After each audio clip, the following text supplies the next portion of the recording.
My ladies, gentles, in you come, and those who are neither, all or some.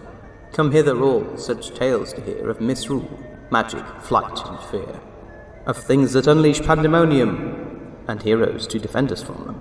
And for those who thusly need informing, in the show notes you'll find content warnings.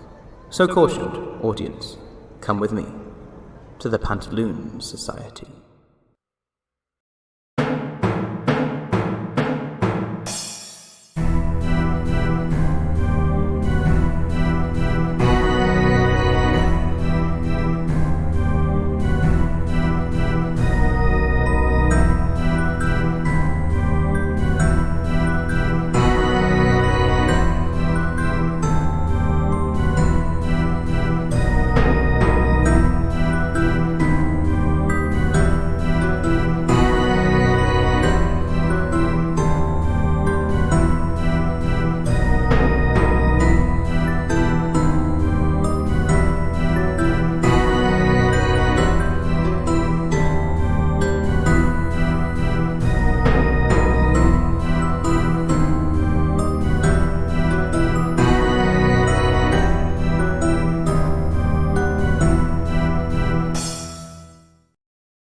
Episode 12, Beneath the Society, Part 2.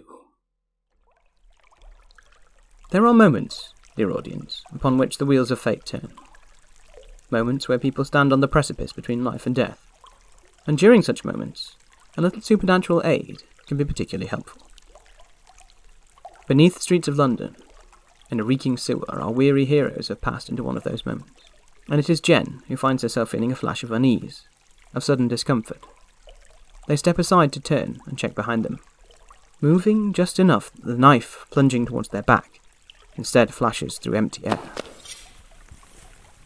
Jen and Joe both started back as the shape moved past them, his momentum causing him to overshoot. Cursing, he carried on off into the darkness. Porca miseria! Joe staggered and nearly fell off the edge of the sewer into the murky liquid below, but caught himself just in time. Who's there? He's gone. We've got to get out of here. What's the point though? Why not just use the compass to follow us? I know, but we'll have to watch each other's back. I think he waited until we stopped and went off guard. Maybe he prefers sneak attacks?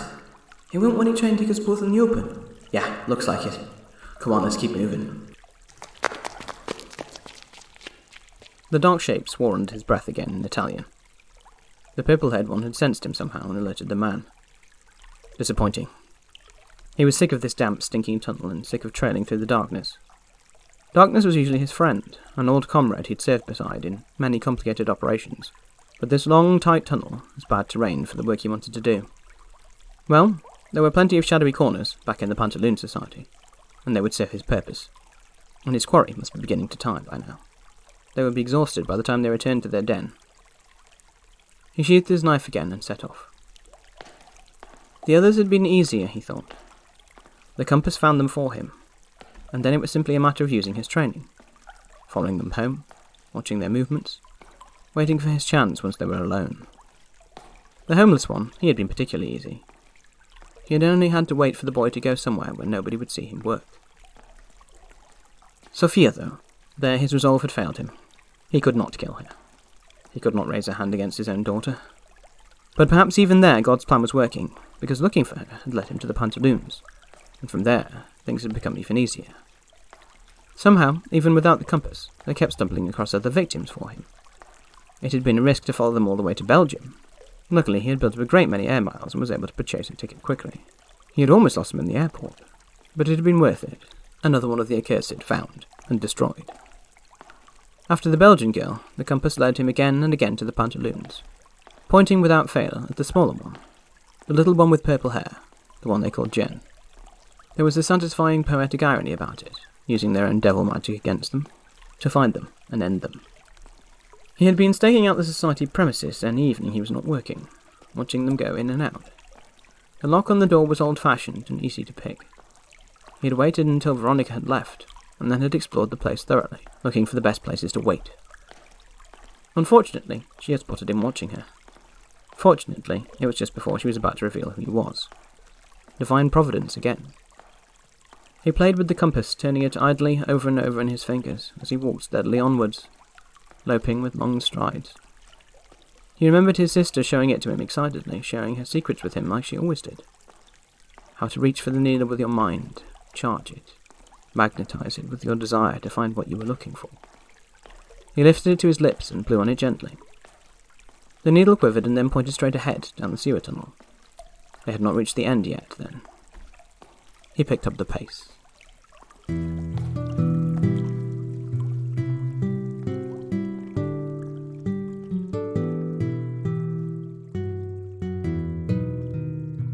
They had told each other everything right from when they were little, him and his sister. There was only a year between them, but he was the older one, so he was protective of her. That had never really gone away, all the years of their life. The doors between their rooms in the family's house in Naples were never closed, and sometimes they slept curled around each other, especially when their father was away on set in some action film. They played together in the streets and parks of that ancient city. Sometimes their mother and aunt took them to castles, or catacombs, or museums, or to Pompeii and Herculaneum. Their parents were busy people, celebrated artists, but they somehow still found time to be with their children. They had been a happy family. When Angela's curse first manifested itself, that was when the rot set in. The two of them had been playing outside the house, he with his toy cars, on the terrace, and she in the garden. It was a hot day, heavy with the promise of rain, and he had gone inside to get a drink. As he turned off the tap, he heard a scream. He dropped his cup in the sink and ran outside, to find Angela on the floor crying her eyes out and holding an injured wrist, and one of his toy cars in tiny red and black pieces on the floor. His sister looked up at him and started apologising over and over. Through her tears, she told him she had tripped over the car and screamed at it angrily, and somehow it had shattered completely. She hadn't meant to. She was so very sorry. He hugged her and told her it was all right. He knew she didn't mean to break his toy, but he knew then something was very wrong with his sister. She didn't speak to anyone at all for several weeks. When he asked what was wrong, she wrote notes to him. She was afraid she would break something, she said. Her parents thought it was some children's game they were playing, and indulgently read her notes. Eventually, she accidentally spoke, and when nothing was destroyed, realised it was safe to talk again. But she spoke softly from then on, as if afraid to harm someone with her voice. She had a bird-like and fluttery soprano. They both did, but she stopped singing too, much to his mother's sadness. Instead, she focused on her dance lessons, poured all her focus and emotion into it, so their mother was more than happy to encourage that. He watched her dance at a school performance, and even as a child found her grace spellbinding. Her voice was dangerous, she told him, but her dancing only brought joy, and with it, she could express all her emotions with her body. He agreed. It was safer for her to dance than to sing. It was a secret accord between them. It lessened, perhaps a little, his unspoken jealousy, that his sister had been given this power and he had not. It was easier to think of the magic of her voice as something dangerous, something to be feared and hidden. Her dancing went from strength to strength. She auditioned for the Royal Ballet in London and secured the role of Sleeping Beauty. She cried on him and their mother before she left and begged them to come and visit her as soon as they could. Without her around, life seemed duller. His voice broke, leaving him with a rich baritone, but to his mother's disappointment when he left school, he chose to do his military service. It was easier to go somewhere new rather than remain in their home, where her room stood empty. His father hugged him proudly, but carefully did not mention his own service in the war. He did not talk about that. His medal awarded for fighting in the failed Italian invasion of Greece remained in its box. He deliberately chose not to remain in Campania. Instead, he signed up with the Alpine Paratrooper Regiment. They specialised in mountain combat, and he underwent grueling training in climbing, skiing, and surviving in hostile terrain. He was diligent, loyal, intelligent, and could project a commanding tone, so he rose quickly in the ranks. Neapolitans had a reputation for being dangerous people, and he played on it unashamedly. His father had given him a horn-handled Campanian knife when he was a boy, and he practiced with it regularly. On training manoeuvres, he would disappear into the mountains and scale faces that would have been a challenge for a mountain goat. He was selected for special operations, things he never spoke of to his family. It was the Cold War, and things were more complex than they had been in his father's day.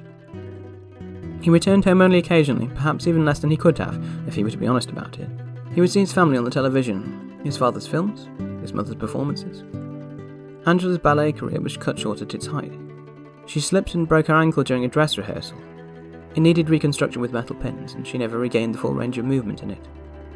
He was away at the time, and when he was able to return home, his mother told him she'd decided to remain in London and teach dancing. At the first opportunity, he telephoned asking to visit her. She seemed uncertain, told him she was very busy with teaching, but in the end, she relented. He was hurt and confused, but understood that she might resent him for staying away himself. Perhaps they had grown apart more than he thought. Despite her initial reticence, she insisted he stay with her. When she came to meet him, she still walked with a slight limp, and her wrist was in a splint as well. But under that weariness, something of the bright and bird-like girl he remembered remained. Her flat in London when she brought him there seemed curiously expensive and well appointed for a young ballet teacher. He became concerned she was involved in something untoward, crime or sex work perhaps, and asked gently probing questions. At first she was dismissive, said she had some rich students who paid well, but she had never been good at hiding anything from him. Excitedly, she told him about the Pantaloon Society, a stupid name, and so a clever cover, he admitted grudgingly. She spoke of the work she was doing for them, how she had learned to control her voice now and was using it to protect people. She told him she'd seen their ancestors' names in the society records, and there had been others like her before. It was difficult to take it all in. Was she putting herself in danger, he asked. Yes, she said proudly, like him, she said. He had always been her hero, even before he joined the army. Now she could use her power to protect others as well. If she got injured occasionally, she said, gesturing to her wrist, well, that was a risk she was willing to take. Horrified, he begged her to stop, imagining his little sister prey to all sorts of unknown monsters. Perhaps, although he would never have admitted it, he felt those old pangs of jealousy from his childhood, but now with a tinge of fear both for and of his sister. It was not the response she had looked for. He would never forget the hurt in her eyes, the betrayal, and then the shutting down. She had been expecting him to be her ally, it seemed, for things to be like they always were, the two of them keeping their secrets from everyone else. It seemed he had been right in his first assumption. They had indeed grown apart. She said she would think about what he had said, and then returned to smiling brightly and taking him to see ballets and operas in London, changing the subject whenever the conversation veered away from the arts. When he returned to Italy and to his regiment, he was a troubled man. Unsure with whom to discuss the matter, he went to Father Carlo, the regimental chaplain, and in the confessional tried to explain the situation in a manner that would not immediately get him medically discharged. He did not mention his sister's powers, only that she was involved in an occult organisation in London. Satanic panics were regularly in the news at that time. Father Carlo listened to his confessions, gave him appropriate penance for any sins, and then emerged from the box and told him in great seriousness that his sister's life was in danger, and he must do whatever he could to draw her away from the occult. He pressed a crucifix into his hands, blessed him, and prayed for him, and called him a good brother and a righteous man. Encouraged by the priest, he called and wrote to his sister, but she either responded with pleasantries or promises or outright lies. The army sent him on a humanitarian mission for 6 months, and he was unable to contact her. One day, his commanding officer called him into his office to speak to him. It was clear from his solemn tone that something terrible had happened. His sister had died, the captain said, an accident in London. He would be given compassionate leave to go home for the funeral. He nodded and thanked him. It would not have been an accident, of that he was sure. At the funeral, as he consoled his mother and aunt, a tall and lanky Englishwoman came to pay her respects. She claimed to have been Angela's flatmate in London, returning her things, but he recognised the name, Veronica Harrington, as that of her partner in the society. He kept his face impassive as his aunt insisted she stay with the family. Stay in Angela's room. Each night he stayed there, he thought of the woman, with only a plaster wall between them. How easy it would be to unlock the adjoining door, slip through, and slide a knife between her ribs as she slept. That was the beginning of those thoughts. But at that point, he could not yet bring himself to kill an unarmed woman in her sleep. He did not return to the army. His national service had been discharged long ago, and he would not risk putting his mother and father through the heartbreak of losing another of their children. But he did keep in touch with Father Carlo, confiding in him his grief about Angela, and his fears about the true reason for her death. The priest wrote back kindly and fervently, speaking of the duty of good men to fight evil. He regretted not giving the priest the truth, but he was still not sure he would have understood. Inspired by the words of the priest, his grief eventually gave way to resolve and a cold and fervent madness. He had failed Angela, been unable to convince her before it was too late, but he would not fail again. He would seek out the agents of the devil and destroy them. He cast about for something to do with his time while he pursued his self-appointed mission, and his mother encouraged him to take up singing again. He had never stopped, having been part of the regimental choir, in their dress uniforms with the alpine caps with the feather in them, singing the songs of the First World War when the mountains were stained with blood. The opera allowed him to be someone else, tragic hero or doomed villain. He found what joy he could in it and built on his old skills, and with the encouragement and contacts of his proud mother and father, was soon building a career and a reputation for himself. But he never forgot his vendetta, his revenge against those who in his mind had been responsible for Angela's death, those cursed, as his family was, with evil powers. His singing career took him all over the world. When in London he tried to find the Pantaloon Society, but back then it was well staffed and well hidden. Without any means to find his quarry, it was only by luck that he stumbled across people cursed by darkness.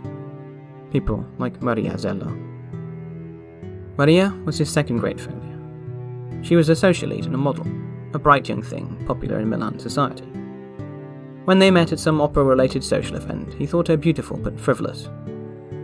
She complimented his performance as Papageno in The Magic Flute, and made some flirtatious joke related to the opera about bird-catching, he vaguely recalled. His interest had been piqued in a way he thought at the time to be entirely natural. He offered to buy her a drink, they talked about fame and families. She joked about dodging the paparazzi and sneaking off to a nightclub with a dangerous man. She would never truly know how dangerous he was to her. They found their way out of the party together. At the door of the expensive Milan hotel, the paparazzi waited. Maria, drunk on champagne, winked and beckoned him to follow her. He felt something he'd only felt once before, when Angela used her voice, a deep and awful sense of wrongness. And then, Maria walked past the photographers, who completely ignored her, as if she was invisible. He followed her, and they ignored him too. He should have left then, he knew. It would have been trivial to find some excuse to leave, but his chest had flared up with champagne-fueled fury, and perhaps other baser things. Maria was one of the accursed, and worse still, she was flaunting it, in front of him. And there he was without a weapon, except of course for his hands. The darkness of a nightclub, however, might offer him an opportunity. Better still if she were to invite him home. If she were to play succubus, then he would be incubus in his turn. The bouncers waved her into the nightclub without a word. They gyrated on the dance floor, and he measured his drinking to keep his head. Maria did not. She advanced, and he gave as good as he got, all the way to her Porto Ramada apartment, which unfortunately she shared with a friend. He was forced to do only what was expected of him. Cursing his bad luck, he changed his tactics, stayed for coffee the next morning, nursed her hangover, made breakfast. They exchanged numbers. He phoned her with an invite to coffee the next day. For a few months he was the perfect boyfriend. It was curious to see how she responded to a respectful and kind man, which was clearly not the sort of person she had dated before. Ironic, really. If she noticed that he always kept a little something back, she did not say. But then they were both guarded people. Then, suddenly, she stopped returning his calls. She disappeared from the papers, and the catwalk as well. Could she have suspected? Surely not. Nevertheless, his quarry had escaped him. Perhaps it was for the best. He was not sure he would have been able to do the deed. Deep cover is never easy. Lies are most convincing when you half believe them. He had acted the part of boyfriend for too long, complimented her smile, and brushed her hair away from her face tenderly once too often. Months later, he received a call. Maria. In front of the Versace store, beneath the glass dome, was the Galleria Vittorio Emanuele II. He arrived at the appointed hour, and a heavily pregnant woman in sunglasses sidled up to him. She removed her glasses, and he saw it was Maria. His heart sank. He had been a reckless fool, assumed a woman like her used contraception. She told him she intended to go away to the countryside to have the baby, who would be cared for by her relatives. She knew it was convenient for neither of their careers, but she was a good Catholic. He laughed at that internally while keeping his face perfectly impassive, and she would not get rid of it. No more could he thought, murder an innocent infant. The succubus would have a reprieve until after she had given birth. He agreed. It was inconvenient for them to have a child, but he felt a responsibility. He asked to come and visit her after the little one was born, to ensure they were both well. Maria cried and hugged him, blessing him, saying she was sorry for how she had treated him. He felt the slightest whisper of regret, which he crushed mercilessly beneath the weight of his sense of duty. Then he felt nothing. He felt nothing when he came to the small country hospital and kissed his newborn daughter and her mother. He felt nothing when he swapped some of Maria's medication for an identical tablet, containing a poison that would kill her once he was long gone, making it look like a complication of pregnancy. He went to the funeral, even managed a few tears. The baby was raised by Maria's grandparents. He checked in on her occasionally, watched her life and her career with interest. Told the Zellos he was fine with her knowing who her father was. Apologetically, they told him she was not interested in meeting him. He made no real effort to do so. Perhaps he always feared that she would have inherited the curse. After all, it ran in both sides of her family. After Maria, he found only one or two other accursed. A newspaper report led him to a kindly old German puppeteer who could fashion living trees into beautiful sculptures, who bled out in his own twisted garden, impaled on a thorn bush. He was almost caught behind a circus big top, killing a stable hand who had a supernatural bond with her equine charges, but managed to escape between the trailers. After that, he had no further luck. One year, his letter to Father Carlo was returned unopened by the new regimental chaplain, with a note expressing his condolences. Old age had finally taken the priest. Nothing suspicious, just the inevitable end of a long and pious life.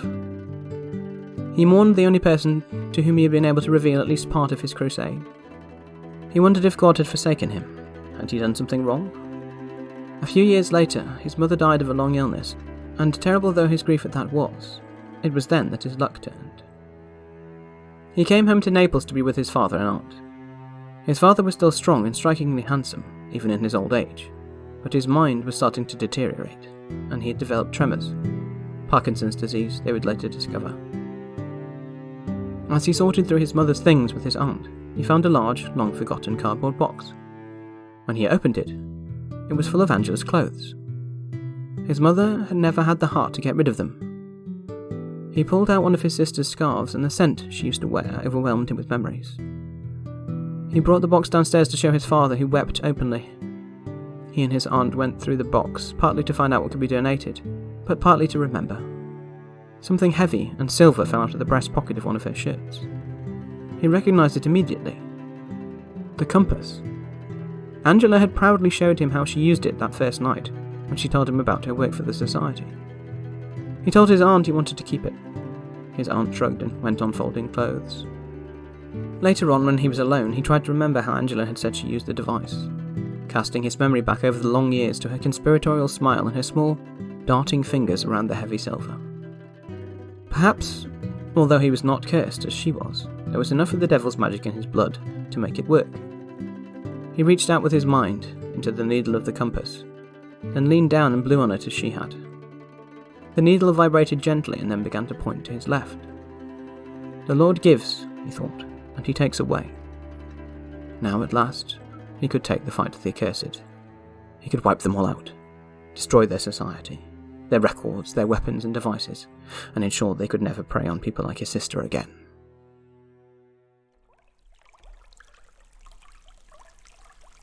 He licked his lips and realised he was beginning to become dehydrated, so he paused to take a sip of water from the canteen at his belt. Then he checked the compass again. It no longer pointed straight ahead of him, but a little to the right. So, they had emerged into the chambers above.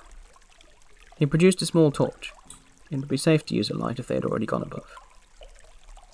The brickwork had changed, become older and rougher in a way he knew meant he was approaching the foundation of the old theatre and the stairs that led back up. Soon, he would have them.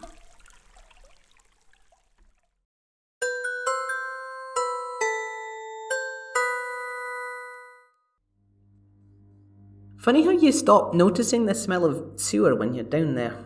Yeah. I'm really thirsty. I'm going to get some water. Wait, first I'm going to drag this wardrobe over the trapdoor. Good idea. Maybe that'll hold them for a bit. Here, you have some. We're down there ages. Well, what do we do now? They'll find us sooner or later. There's got to be something we can do. What's the point of having superpowers if we're... Have you got an idea? Yeah, it'll need both of us. Follow me.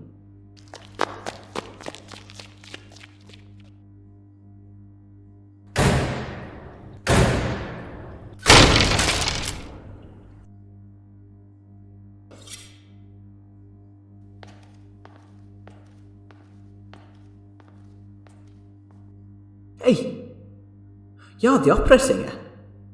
Pt2. Mr. Wilton, you and Mix McIntyre have led me for quite a dance. I am impressed. But the dances are finished, and now I will kill you both. Why though? What do we ever do to you? La maledizione, Mr. Wilton, the curse.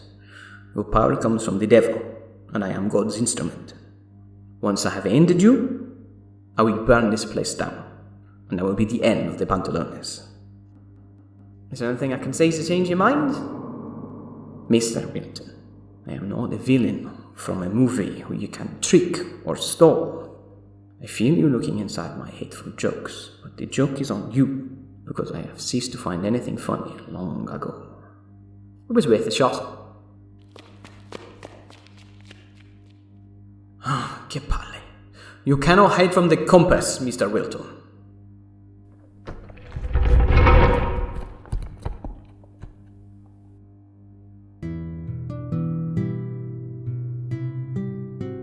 Pietro Bellotto peered into the darkness at the end of the hallway. Something high up on the stairs had moved. Had one of them climbed up there? It was a wise move. They would be able to see him coming more easily. He stepped closer and something else moved at eye level. What was going on? He moved forward cautiously. A stone foot landed on the marble floor of the hallway. Pietro's eyes widened as the two huge statues, the gladiator and the legionary, stepped out of their alcoves and stood to attention. They both saluted someone up on the stairs. Then, both their heads ground around to face him, and their left knees lifted in unison as they began to march towards him.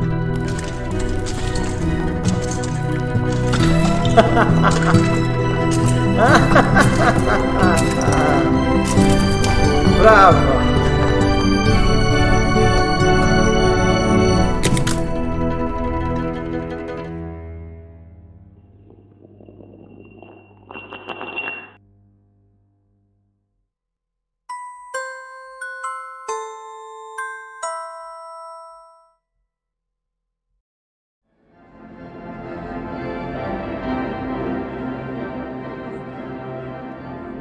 The funeral of Dr. Veronica Harrington was not a small one. At her request, delivered by her solicitor and a distant relative who was her next of kin, it was held at the Clown's Church, Holy Trinity in Dalston. It was attended by a significant number of hospital colleagues, former patients, clowns and performers of all kinds. Joe and Jen sat solemnly in the second row from the back. The circumstances of Dr. Harrington's death and that of Pietro Bellotto, the famous baritone, had been complicated to deal with. One stabbed, one crushed. Fortunately, the society had contacts who specialised in dealing with this sort of thing. Bellotto's mortal remains had been disposed of. He would need to be missing, presumed dead. Veronica's death was an unfortunate workplace accident. The wake, held in the back room of the church, was solemn and even more busy. Veronica had funded an impressive spread. More staff from the hospital showed up after their shifts were over. Apparently there would be a wing, or a ward, or possibly a playroom at the hospital named after her, and her estate would be funding charitable grants for several years of clown care. Jen commiserated with relatives and hospital staff that they recognised. Yes, it was so sad. She was such a wonderful person, deeply missed. Jen did not like being in sad places. They felt out of their element in a place where laughter was frowned upon, and wondered when there would be a chance to slip away. They had also stuffed their pockets full of macaroons and tiny cupcakes for later.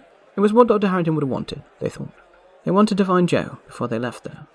After a bit of hunting, she spotted him, talking to a woman she remembered was a ward sister at the hospital, and asked if she could speak to him outside.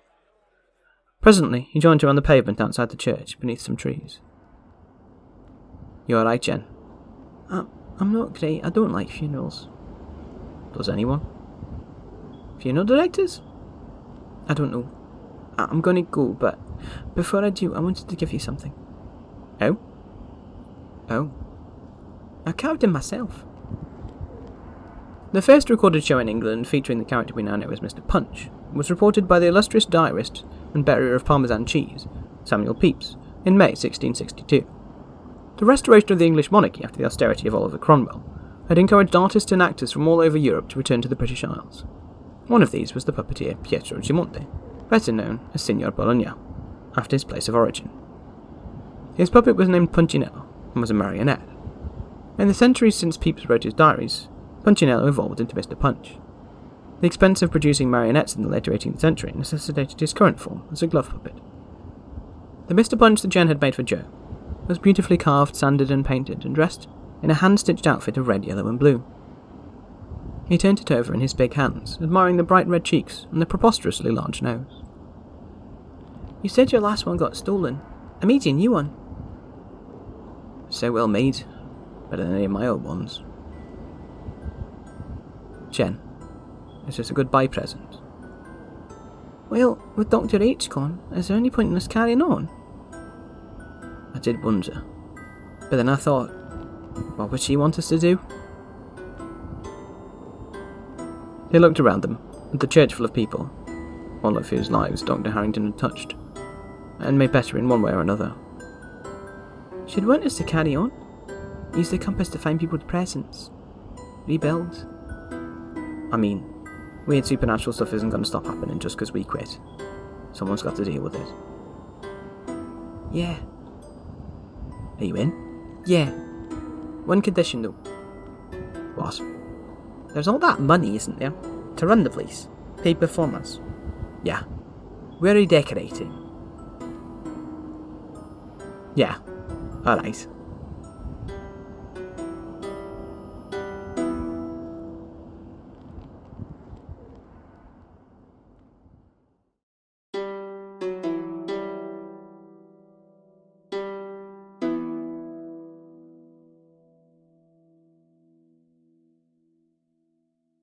This has been the final episode of the Pantaloon Society, a Cytochrome Here production by Lou Sutcliffe, AM pronouns, distributed under a Creative Commons Attribution 4.0 International License. This episode used sounds from freesound.org. For full accreditation, content warnings and transcripts, please see the show notes. Farewell, dear audience, and thank you so much for listening.